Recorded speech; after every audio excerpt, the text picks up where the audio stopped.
Mixer সাথে গোপনে চক্রান্ত করতে গিয়ে সূর্যের কাছে হাতে নাতে ধরা পড়ল সোনা। হ্যাঁ বন্ধুরা, আমরা এমনটাই দেখতে পাবো অনুরাগের ছোঁয়া ধারাবাহিকের আগামী পর্বগুলোতে। আরিয়ান লাল গোলাপ দিয়ে জয়ীকে প্রপোজ করে, কিন্তু জয়ী আরিয়ানের ভালোবাসা ফিরিয়ে দেয়, আর সবটা অলি আড়াল থেকে দেখতে থাকে। এরপর জয়ী চলে গেলে অলি আরিয়ানকে বলে, আরিয়ান আমি তোমাকে খুব ভালোবাসি। তখন আরিয়ান বলে, কিন্তু আমি যে রূপাকেই ভালোবাসি।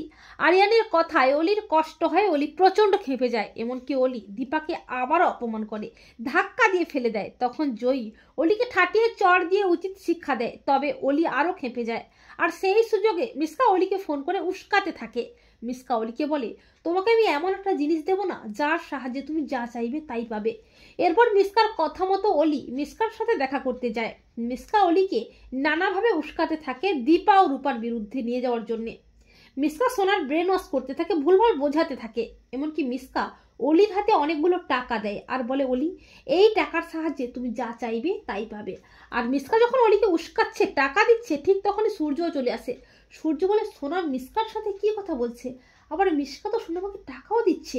তো বন্ধুরা, তোমরা এটাই চাও তো যে মিস্কার সাথে চক্রান্ত করতে গিয়েই যেন সূর্যের কাছে হাতে নাতে ধরা পড়ে সোনা? কমেন্ট করে জানিয়ে দাও তোমাদের মতামতটি।